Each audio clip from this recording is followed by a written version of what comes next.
connaît le roi.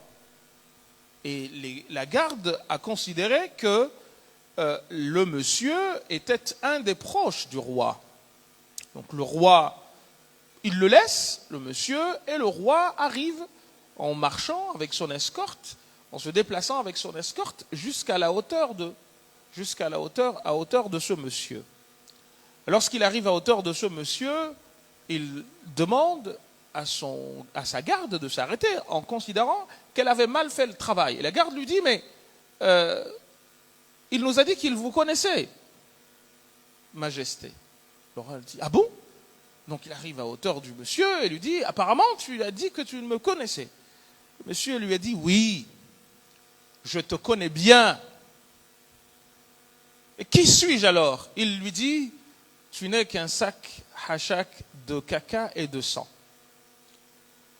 Wow, il a bondi. Qu'est-ce que tu dis? Il lui dit, mais qui es-tu, ô toi, homme, à part ça? Tu es fait de quoi? De chair, donc de sang, et dans ton ventre il y a des excréments. Donc, n'oublie pas qui tu es, ô toi, homme. Et certains parmi nous, lorsque ils arrivent à un point ou à quelque chose, où ils détiennent quelque chose, soit de l'argent, ils oublient d'où ils viennent, soit un pouvoir, ils oublient d'où ils viennent, soit un savoir et ils snobent les gens. Mais en fait, tu n'es rien. Et ce raisonnement-là, il y a même certains musulmans parmi nous qui l'ont à l'égard des autres. Alors que certes, les anciens disaient, donc moi parce que je fais la prière, je vais à la mosquée, tout de suite je vais me sentir mieux que les autres. Mais qui es-tu? Les anciens disaient, si tu veux être tawada, rappelez-vous, on en a parlé hier, l'humilité, c'est quoi l'école de l'humilité? C'est le fait de raisonner ainsi. Quand tu vois une personne âgée, dis-toi qu'il est mieux, elle est mieux que toi. Pourquoi? En te disant, cette personne a vu le soleil bien avant moi, et combien de hasanat a-t-elle fait avant moi?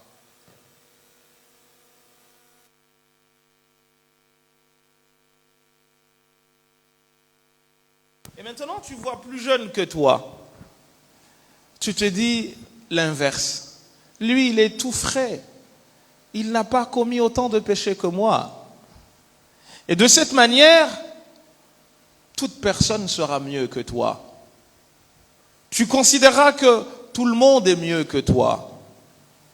Il est rapporté de Uwais al-Qarni, que le grand Ouest dont on a parlé hier, qu'un jour il mangeait, il est parti chercher à manger dans une déchetterie. Et en mangeant, un chien se met à lui aboyer dessus. Et il lui dit, ya kalb, ô toi chien, kul ma indak, mange ce qu'il y a devant toi, wa da'ni akulu ma indi, et laisse-moi manger ce qu'il y a devant moi. Fa in ana lam uzahzah 'ani an-nari wa udkhiltuha, parce que si moi je ne suis pas sauvé de l'enfer par Dieu et que j'y entre, kunta khayran minni, tu seras meilleur que moi.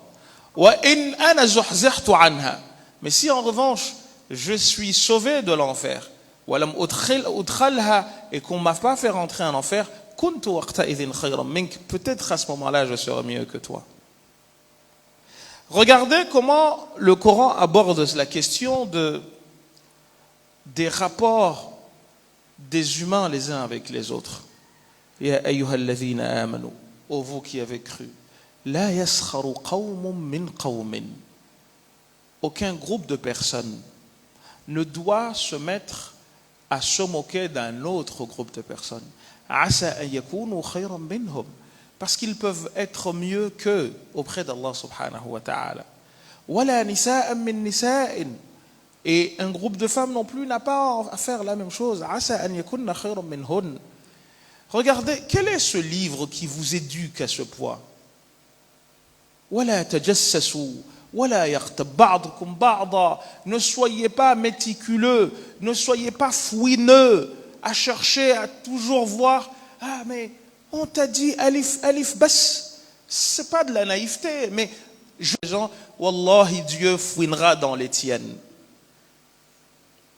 C'est une règle. Celui qui passe sa vie à man tatabba awrati akhi, celui qui suit à la trace les défauts de son frère pour les mettre à nu ou pour le mettre à nu, eh bien Allah subhanahu wa ta'ala en fait autant. Vous n'avez pas remarqué cela? Vous savez, il y a dans la vie des principes qui ne bougent jamais. Ces principes-là, nous les vivons au quotidien. Les personnes qui parlent beaucoup des gens finissent toujours affichées partout. Parce que tu n'as pas le temps de regarder les défauts des autres quand tu penses aux tiens. Et quand quelqu'un vient te dire que tu es le meilleur, comme au temps de Abu Bakr as-Siddiq, on lui disait qu'il était ceci et cela. Et il disait, ô toi Dieu, fais en sorte que je sois au minimum à l'image de ce qu'il pense de moi. Fais en sorte que je sois un peu comme eux. Mais nous, les mashayikh, certains, on leur disait des choses et ils se mettaient à pleurer parce qu'ils disaient, mais vous ne savez pas qui je suis véritablement. Et nous sommes tellement imbus de nous-mêmes qu'on en vient à croire que ce que nous pensons être ou que nous souhaiterions être, c'est ce que nous sommes véritablement. Et on entend des gens qui, apparemment, sur les réseaux sociaux, on parle de fans. Moi, je suis ton fan, mais tu savais qui j'étais. Tu fuirais comme tu fuis le diable. Et au fond, c'est ce que les vrais ont été. On nous apprenait dans un des livres du Imam al-Haddad que les anciens, parfois, écrivaient des livres et on les voyait à la plage en train de les enterrer. Parce qu'ils avaient peur que des gens viennent découvrir ces livres-là, soit qu'ils les lisent et qu'ils les comprennent mal, soit qu'ils en viennent à les considérer comme des savants alors qu'ils ne se considèrent pas comme tels. Et ce faisant, ils en viendraient à croire qu'ils sont importants. Alors que هل أتى على الإنسان حين من الدهر لم يكن شيئا مذكورا. Tu es rien, ô toi humain. Pourquoi tu te prends pour ce que tu n'es pas? Je suis toujours amusé par les gens qui disent « Ah moi, le jour de ma mort, je ne veux pas qu'il vienne à côté de moi. Mais il viendra, il te portera et tu feras quoi? Tu vas te redonner la vie pour lui dire non ?» L'homme, il oublie qui il est. Mais tu n'es que très peu de choses, véritablement. Donc tu apprends à être modeste. Tu apprends à considérer comme tout le monde est ton maître. N'oublions pas que Sulayman a appris de deux bêtes. Sulayman, Malik ibn Malik, roi, fils de roi, Nabiyyun min anbiya illah, Rasulun min ar-rusul, parmi les plus importants. Mais, man allama, ta'allama mimman, il a appris auprès de qui? Min an-namla. Il a appris d'une fourmi. حتى إذا أتوا على وادي النمل قالت نملة يا أيها النمل ادخلوا مساكنكم لا يحطمنكم سليمان وجنوده وهم لا يشعرون. وتفقد الطير فقال ما لي لا أرى الهدهد أم كان من الغائبين لو أعذبنه عذابا شديدا أو لأذبحنه أو ليأتيني بسلطان مبين. فمكث غير بعيد. الهدهد s'est mis non loin. فقال أحطت بما لم تحط به وجئتك من سبأ بنبأ. Je sais ce que tu ne sais pas. Je te suis venu de Saba avec une information que tu n'as pas. Sulayman. Moussa alayhi salam. Ama ta'allama Moussa min al-Khadr. Moussa kalimullah. Il n'a pas appris de al-Khadr. بل ابن ملكان. وموسى خير من بل ابن ملكان. لأنه رسول من أولي العزم. Il fait partie des meilleurs. Et malgré ça, il a appris auprès de quelqu'un qui était en dessous de lui. Mais nous, moi j'ai la science infuse. El haqqu ma'i, c'est moi qui ai raison. Waman siwai, celui, vous êtes perdu, c'est moi qui. Et des fois, nous autres, on se dit, mais quand on entend les gens parler avec autant de certitude, on se dit, mais on se connaît quand même. Et comme on dit en comorien, Ngarirambulanao, on se connaît. On est nés ensemble. Parce que des fois, c'est extraordinaire. On est nés ensemble. On est nés ensemble. On a grandi ensemble. Donc, on sait qui a fait quoi, qui a fait... Non. Mais malgré ça, j'en viens, je me mets dans un je ne sais quoi, et je commence à considérer les gens comme au-dessus, en dessous de moi. Oui, c'est moi. Ya rajul. Man ant. Mais qui es-tu? Mais des fois, c'est ajib. Parce que plus tu es proche d'Allah subhanahu wa ta'ala, plus tu es modeste. Ou inversement, plus tu es modeste, plus Allah subhanahu wa ta'ala il t'élèvera. Et plus tu procèdes de l'inverse, plus il te tirera vers le bas. Mais aujourd'hui, le monde aujourd'hui, c'est une tare bien enracinée chez l'homme, mais aujourd'hui, par les moyens de communication que les gens ont, ça s'est amplifié. Alors on parle de tout et de rien. Alors que le prophète sallallahu alayhi wa sallam nous a dit Inna Allah radiya lakum thalatha wa kariha lakum thalatha. Dieu vous a choisi ou est content pour vous de 3 choses et il en déteste 3 pour vous. Et les 3 qu'il déteste pour vous, c'est quoi? Kathratul qili wal qal. Kathratu el qil wal qal. Il a dit, elle a dit, ouais, c'est monté, c'est descendu. Pendant très longtemps, chers amis, je me disais اليوم نختم على أفواههم وتكلمنا أيديهم وتشهد أرجلهم بما كانوا يكسبون. Je me disais, mais comment les mains vont parler? Regardez comment c'est beau, c'est bien dit dans Surat Yasin. اليوم نختم على أفواههم. Le jour du jugement, dit Dieu, nous allons fermer leur bouche. وتكلمنا أيديهم. Leurs mains vont parler.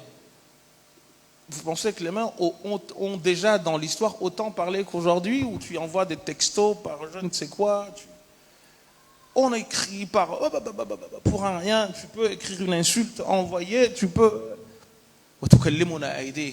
D'ailleurs, même les amoureux, ils s'écrivent davantage qu'ils ne se parlent. Ya salam. Donc, c'est les mains qui parlent. Les pieds, eux, témoigneront. Bon, ce serait trop long à développer sur ce verset, mais commençons à méditer sur ces choses-là. Donc, quand Dieu dit Man kana yuridu al-ajilata, al-ajila, je vous ai dit, min al-ajal, al-ajala. Al-ajala, c'est la précipitation. Et ce bas monde peut être appelé ainsi al-ajila parce que c'est une demeure appelée à disparaître. Et comme c'est considéré que c'est très peu, le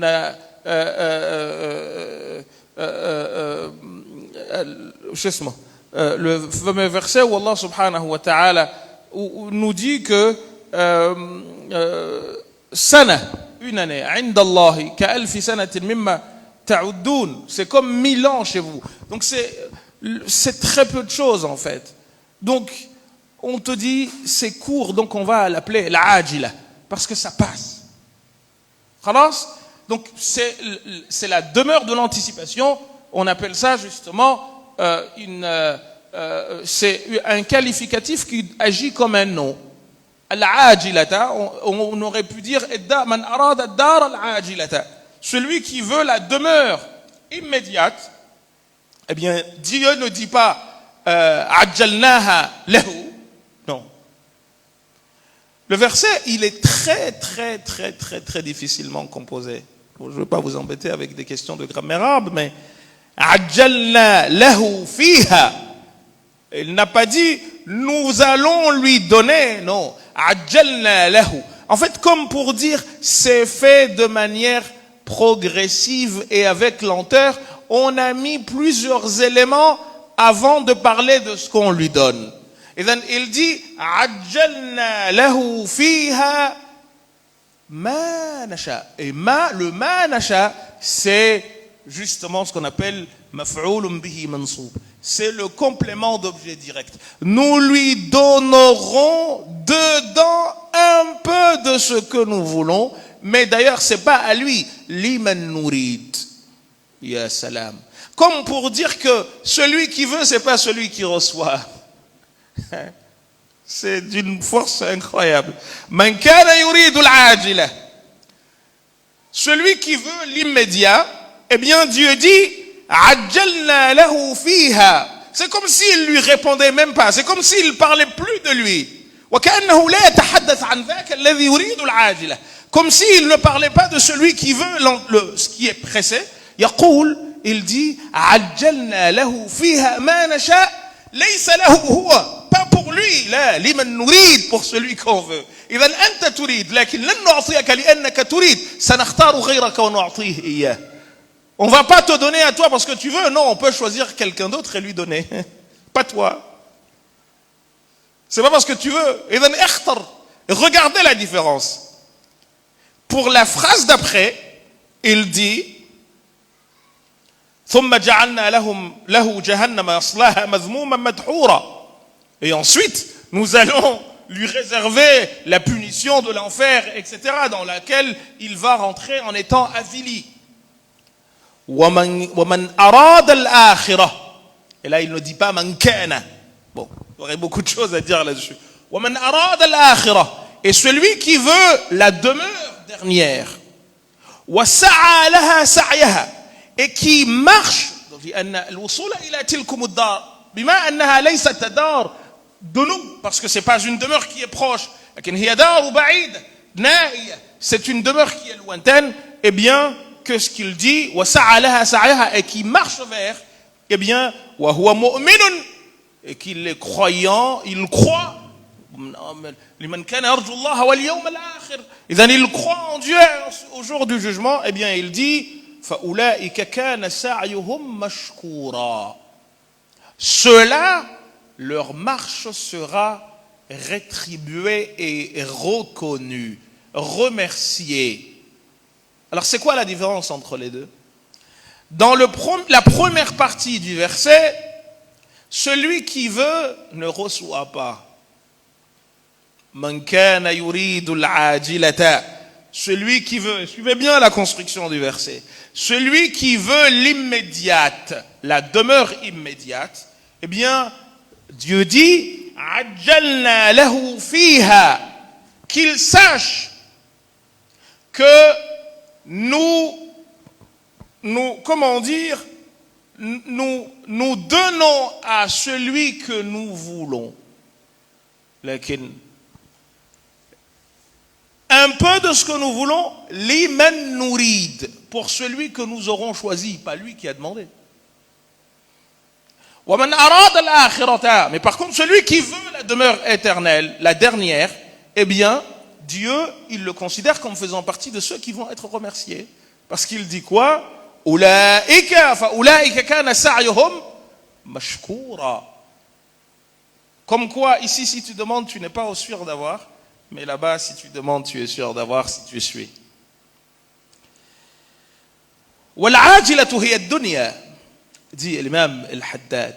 Il dit al-ajila, l'immédiate, la demeure immédiate, hiya dunya, c'est ce bas monde. Je vous ai dit que dunya, on l'a appelé ainsi, li'annaha min ad-dunou, ishtuqqat, parce que ça vient de dunou qui veut dire la proximité, min dana yadnu dunouwan, qui veut dire être proche. Fa idha kana al-muridu laha, si celui qui veut al-ajila, celui qui veut dunya, eh bien, فإذا كان المريد لها, si celui qui veut ce bas monde, فضلا عن الساعي لطلبها مصيره إلى النار, si seulement celui qui le veut, qui la veut cette demeure, Le simple fait qu'il la veuille, avec, insistance, parce qu'il a de mauvaises intentions, Masiruhu ila an-nar, sa fin c'est en enfer, ma'al lawmi was-sighar, en étant, il dit, fadlan 'an as-sa'i li talabiha. Là, on n'est pas en train de parler de celui qui marche pour l'avoir. On parle de seulement celui qui la veut. Eh bien, il dit, si tel est son sort, فَمَا أَجْزَرْدُ الْعَاقِلِ بِالْإِعْرَاضِ عَنْهَا. Quelqu'un de réfléchi devrait se dire, non, je ne m'embarque pas dedans. C'est pour ça qu'il dit dans sa fameuse qasida, أَلَا يَاللَّهُ بِنَظْرَ مِنَ الْعَيْنِ الرَّحِيمَ. Il dit, وَذِي دُنْيَا حَقِيرَ. Ce bas monde-là, حَقِيرَ, c'est rien. حَوَادِثُهَا كَثِيرَ. Les vicissitudes sont nombreuses. دَعِ الْأَيَّامَ تَفْعَلُ مَا تَشَاءُ, disait Shafi'i ou certains, l'imam Ali ibn Abi Talib. Laisse les jours faire ce que bon leur semble.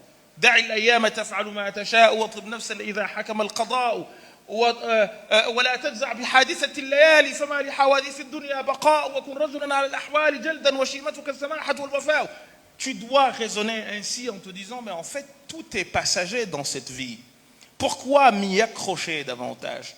Alors là, Cheikh m'a dit qu'on avait une 40aine de minutes et je pense qu'on les a déjà épuisés, mais il y aurait beaucoup à dire sur la jauge ou la mettre.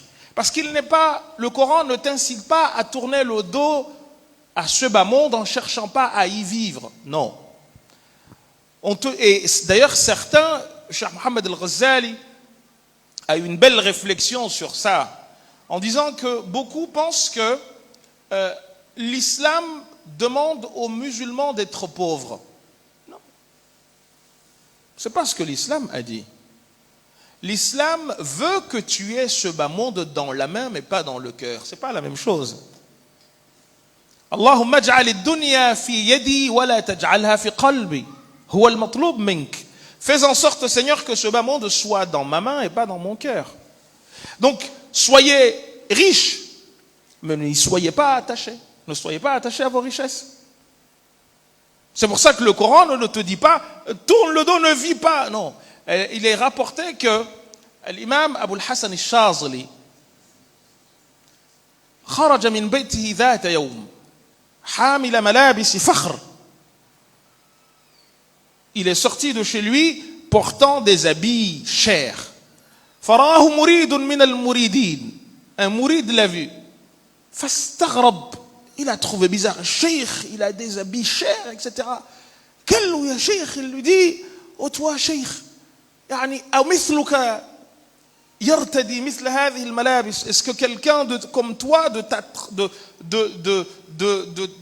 ton niveau, de ta trempe, mérite de porter des habits comme ça? قال ويحك يا رجل. Il dit, oh pauvre de toi. Libasi ana. Mes habits à moi. Man ra'ani fihi. Celui qui me voit dedans. Yara annani ghaniyun anhu. Il dit, celui qui me voit dans ces habits-là, il sait que je suis riche et je n'ai pas besoin de lui. Amma libasuk. Mais tes habits à toi, faman yaraka fi, celui qui te voit dans tes habits, yara annaka la taghna 'an an-nas. Toi, tu as besoin des gens, tu ne peux pas t'en passer. Et dans mes habits que tu vois chers, c'est une manière de montrer aux hommes que je n'ai pas besoin d'eux, mais j'ai besoin de mon Seigneur. Alors que toi, tes habits sont en train de dire aux gens, venez, aidez-moi, je suis pauvre. Et ce qui compte, ce n'est pas tant. Non, on ne te demande pas d'être pauvre. On ne te demande donc pas de tourner le dos au monde en te disant, je ne vais pas. Non, si tu dois. Et une voiture, parle des bienfaits de Dieu qu'il t'a donné. Il veut voir comment tu utilises ce qu'il t'a donné. Il t'a donné de la force, utilise-la. Il t'a donné un savoir, utilise-le. Il t'a donné une richesse, utilise-la. Toujours dans le bien. Et le bien se situe à 3 niveaux. Le bien pour toi, le bien pour ton environnement et le bien pour ton Seigneur. Et en réalité, ton Seigneur n'en a que faire que tu lui fasses du bien. Il ne te demande rien. Je n'attends pas que vous me donniez quoi que ce soit.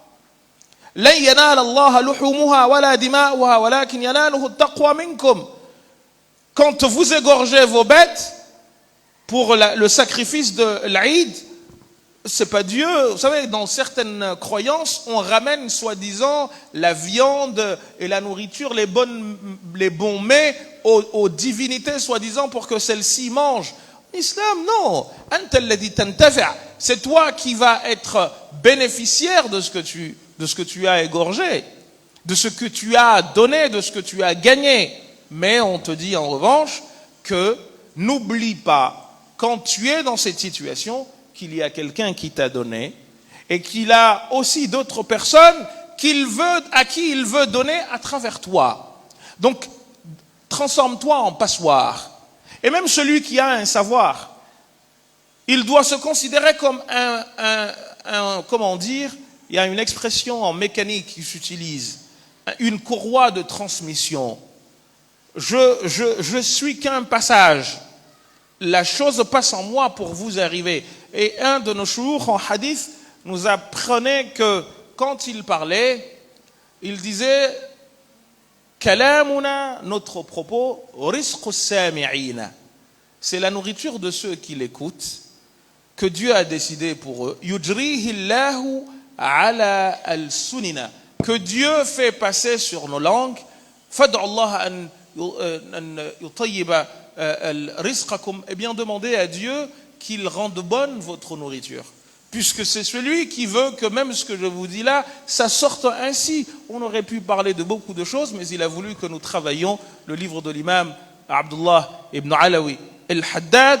Donc il dit Fama ajdar al-aqila bil i'rad anha. Eh bien si tu es quelqu'un de réfléchi, si le simple fait de vouloir, pas de se préparer, de se concentrer définitivement et exclusivement de s'engager dans la quête, mais le simple fait de vouloir, si il dit que, eh bien, on lui prépare l'enfer, et attention, c'est pas le simple fait de vouloir vivre ici qui pose problème, c'est le fait de vouloir vivre ici en n'ayant que ça comme objectif. Comme on dit, je vis ma vie parce qu'après la vie, il n'y a rien.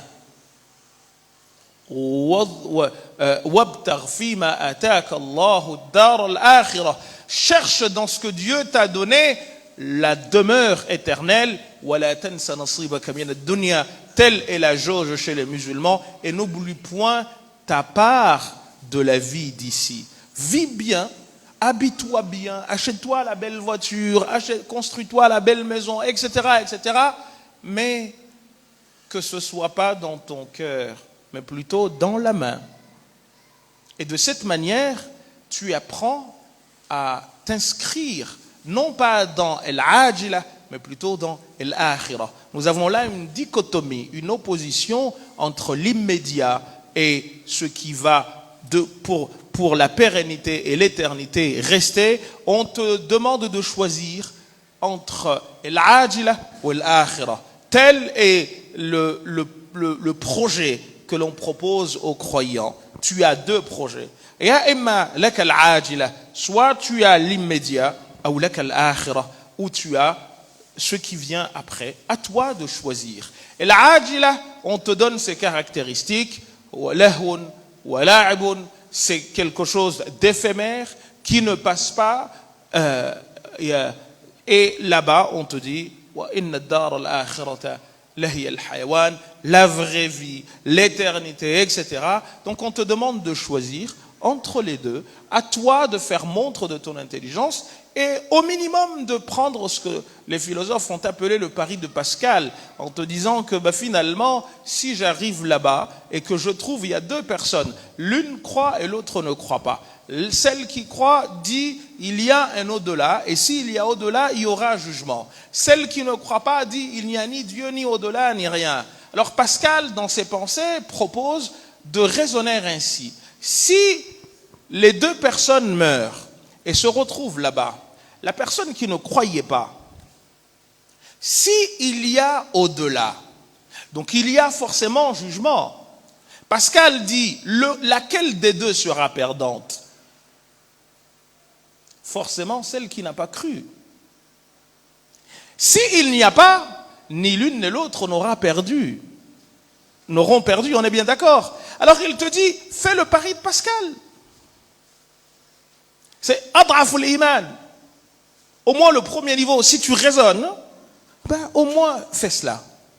Moi, tu es sûr que tu auras au moins quelque chose. C'est la foi, j'ai envie de dire, de quelqu'un qui raisonne. Puisqu'il y a des impondérables, on sait qu'on va mourir. Il n'y a pas de circonvulsion ou je ne sais quoi, on va y aller. Ça, bon, si tu es sûr de cela, il y a en revanche des inconnus dans l'équation. Y a-t-il ou pas, pour celui qui est convaincu de la foi, yu'minu bil ghaib wa yuqimu as-salat wa yu'ti az-zakah alladhina yu'minuna bil ghaib wa yuqimuna as-salata wa mimma razaqnahum yunfiqun walladhina yu'minuna bima unzila ilayka wa ma unzila min qablika wa bil akhirati hum yuqinun. Ils ont foi en l'existence de l'au-delà. Ulaika ala hudan min rabbihim wa ulaika humul muflihun. Ça, si tu as la foi qui est forte, bien enracinée en toi. Mais celui dont la foi est titubante, si vous me permettez l'expression, au moins celui-là se dit, je vais suivre le pari de Pascal. Au moins, dans les deux cas, je ne suis pas perdant. Alors quelqu'un peut dire, oui, mais tu te seras empêché de vivre la vie ici. Et c'est là où les gens se trompent. Nous, en tant que musulmans, mais on vit bien notre vie. On rigole. Tu rigoles, mais tu n'as pas besoin pour rigoler d'aller faire du mal aux autres. On s'amuse, on joue. En islam, ça existe. Vous savez, il y a des gens qui pensent qu'on n'a même pas le droit de rigoler. Mais les compagnons du prophète sallallahu alayhi wa sallam, il y en avait des rigolos, il y avait des humoristes. Il y en avait même un qui s'appelait Nu'ayman. Celui-là, certains ont dit parmi les savants, s'il n'avait pas participé à la guerre de Badr, il serait mort kafir. Tellement il a fait de bêtises. Et Nu'ayman, c'est ce que Nu'ayman a fait, je vous conseille de ne pas le faire, je vous le dis, mais ne le faites jamais. Et Nu'ayman, il y a 3 histoires, 3 anecdotes, et je m'arrêterai là-dessus, qu'il a faites, qui montrent combien les compagnons riaient, ils vivaient leur vie. Mais nous, on croit que tout est haram. Vous venez, et après, on se retrouve dans des dérives qui n'ont pas de sens, parce que tu veux te considérer comme un surhomme alors que tu n'es qu'un homme. Et Nu'ayman, un jour, il était avec des compagnons du prophète sallallahu alayhi wa sallam dans la mosquée du prophète, et quelqu'un est venu demander au prophète sallallahu alayhi wa sallam lui poser des questions. Le prophète sallallahu alayhi wa sallam, la personne rentre, et à l'époque, il n'y avait pas de Mercedes ou je ne sais quoi, c'était le chameau. La personne est venue et a attaché le chameau à un arbre qui était là. Elle rentre, elle pose des questions au prophète sallallahu alayhi wa sallam.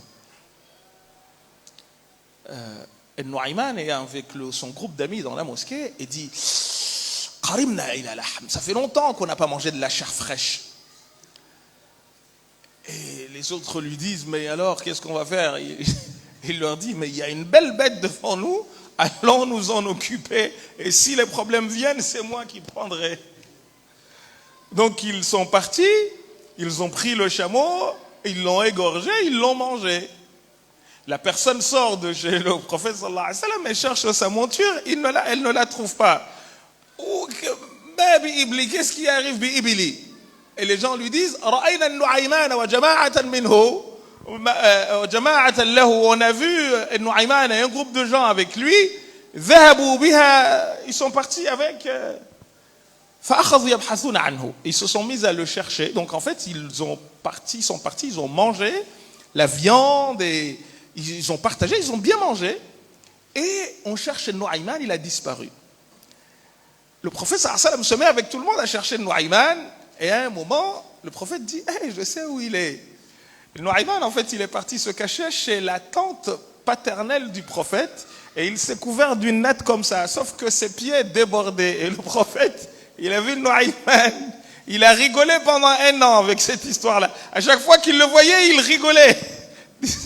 Mais quand on l'a pris, il a dit, ah Rasulallah, tu connais quelqu'un qui a réussi tout seul à égorger un chameau? Wallah, ces gens-là étaient avec moi. Ils ont concouru. Ils ont participé à la mise à mort du chameau. Donc, bon, ils ont payé, ils ont remboursé la personne. Mais c'était comme ça que les compagnons vivaient. Ou une fois, il est rapporté que il y avait Abdullah ibn Maktoum ou un autre compagnon qui était darir. Il était aveugle. Et ça, il faut surtout pas le faire. Vraiment pas ça. Autant si vous avez une chèvre ici, vous pouvez la rembourser. Autant là, c'est autre chose. Il est venu dans la mosquée et il a demandé à quelqu'un de lui montrer un endroit où faire ses besoins. Et Nu'ayman, il va le voir et lui dit, Ta'al, viens. Et il l'a ramené, hamalahu ila wasat al-masjid. Il l'a ramené au milieu de la mosquée. Gal huna. Il lui dit, vas-y, fais tes besoins là. Mais lui, il voit pas. Donc il s'apprêtait à faire ses besoins. Quand les compagnons ont compris ce qui allait se passer, parce qu'il allait se mettre à l'aise, et les compagnons ont crié, oh, on est à la mosquée. Et lui, il a dit, Wallahi la adribannahu bi'asai. Je vais lui fracasser mon bâton sur lui. Et Nu'ayman, il a dit, Wallahi, satadribu an-nasa kullahum. Tu vas tous les frapper. Alors un beau jour, le temps est passé, il est venu, il a dit, أتريد أن تنتقم من النعيمان ما زلت تريد أن تنتقم منه. Tu veux toujours te venger de Nu'ayman. Il dit أيوة نعم. Il lui dit تعال أريك إياه. فأخذ بيده وحمله إلى وسط المسجد. Il lui a pris la main, il l'a ramené au milieu de la mosquée. وكان فيه شخص يصلي. Il y avait une personne qui priait وهو عثمان بن عفان. C'était Othman ibn Affan qui priait. قال هو. Il dit il est là. Il a pris le bâton. Il l'a tapé et lui il était à la porte. Il s'est mis à rigoler. Il a dit Wallahi la tadribannahum kullahum. Tu vas tous leur fracasser le doigt avec ton bâton jusqu'à ce que tu dises que tu vas me lâcher. Sinon, tu vas tous les frapper tous les jours ici. Hum sahabatu Rasulillah. Vous voyez qu'il rigolait. Bon, ça s'arrête là. جعلنا الله وإياكم من الذين يستمعون القول فاتبعون أحسنه وصل اللهم وسلم وبارك على سيدنا محمد وعلى آله وصحبه والحمد لله رب العالمين وبارك الله فيكم. هل فيه شيء آخر نضيف؟